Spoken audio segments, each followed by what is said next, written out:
Hello students, आज के इस वीडियो में हम मैथ्स की 5 ऐसी ट्रिक देखेंगे जिससे कि आप 5 नंबर इजीली ग्रैब कर सकें, जो कि DSSS के लिए बहुत ही इम्पॉर्टेंट है। ये मैथ्स की ट्रिक बहुत ही इजी है और इससे आप बहुत ही इजीली 5 नंबर्स गेन कर सकते हैं। तो चलिए देखते हैं। आज की ट्रिक हमारी रहेगी multiplication fast trick, percentage trick, fraction comparison के लिए ट्रिक, स्क्वायर शॉर्टकट और एवरेज ट्रिक। ये 5 ऐसे ट्रिक है जो कि आपको 5 बहुत ही आसान तरीके से मार्क्स दिला सकती है। सबसे पहले मल्टीप्लिकेशन।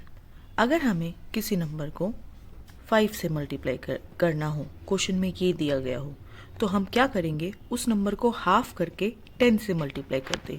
जैसे कि यहाँ पे मैंने एग्जाम्पल दिया हुआ है 48 मल्टीप्लाई बाय 5, तो 48 का हाफ 24। हाफ हम बहुत ही इजी तरीके से कर सकते हैं।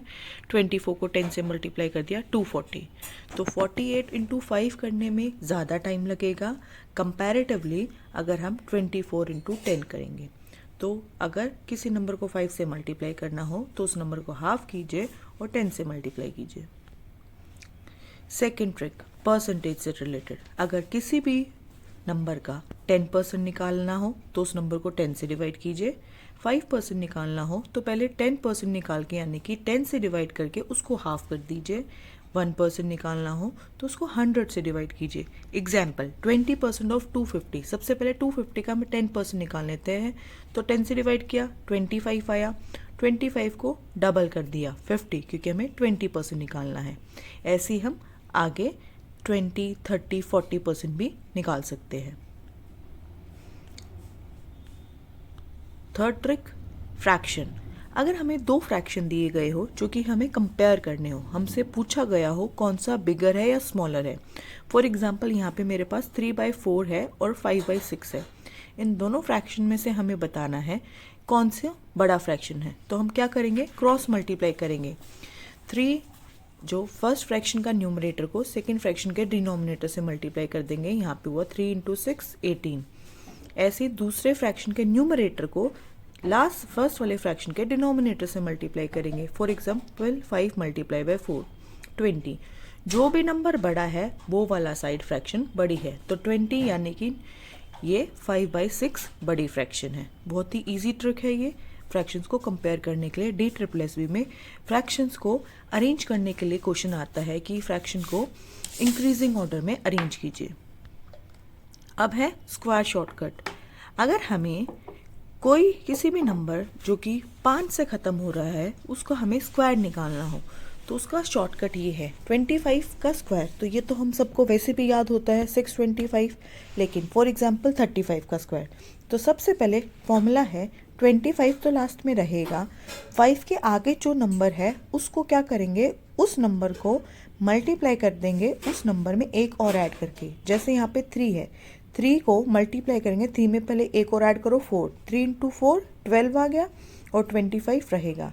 तो फॉर्मूला हमारा ये रहेगा n 5 का square equal to n into n plus 1 plus में 25। जैसे 45 का स्क्वायर निकालना हो तो लास्ट में 25 तो है, 4 इंटू 4 प्लस 1 5 हो गया, 4 5 ज़ा 20। तो ये बहुत ही ईजी ट्रिक है अगर ऐसे नंबर का स्क्वायर निकालने में जो कि 5 से ख़त्म हो रहा है। एवरेज। अब एवरेज का हमारा फॉर्मूला होता है, एवरेज क्या होता है, टोटल को डिवाइड कर दो नंबर से। तो अगर हमें टोटल निकालना हो तो एवरेज को मल्टीप्लाई कर दो नंबर से। यहाँ पे एवरेज है 20, स्टूडेंट्स है 5, तो टोटल हो गया 20 इंटू 5 100। तो हमारी एग्जाम स्ट्रैटेजी ये रहेगी कि जो इजी क्वेश्चन है उसको फर्स्ट अटेम्प्ट कीजिए, रफ वर्क को साफ सुथरा कीजिए, समझ आना चाहिए। ऑप्शंस को एलिमिनेट करके आंसर निकालने की कोशिश कीजिए और यूनिट्स पे भी ध्यान रखिए। सिली मिस्टेक्स को अवॉइड कीजिए, छोटी छोटी चीज़ों पे ध्यान दीजिए जिससे कि आप नंबर लूज ना करें। सिली मिस्टेक्स को अवॉइड करके आप ज़्यादा से ज़्यादा नंबर गेन कर सकते हैं। क्विक रिवीजन में मल्टीप्लाई अगर किसी नंबर को 5 से करना हो तो उस नंबर को हाफ करके 10 से इंटू कर दीजिए। जल्दी फास्ट कैलकुलेशन होगी। परसेंटेज निकालने के लिए 10% रूल याद रखिए। फ्रैक्शंस को अगर कंपेयर करना हो तो क्रॉस मल्टीप्लाई कीजिए। स्क्वायर अगर ऐसे नंबर का निकालना हो जो कि जिसका यूनिट प्लेस पे जो डिजिट है वो 5 है, तो उसके लिए फॉर्मूला रहेगा n+1+25। एवरेज के लिए एवरेज इंटू नंबर, यानी कि टोटल निकालने के लिए एवरेज इंटू नंबर। तो ऐसी और वीडियोस के लिए लाइक कीजिए, शेयर कीजिए, सब्सक्राइब कीजिए PRT एकेडमी। Thank you.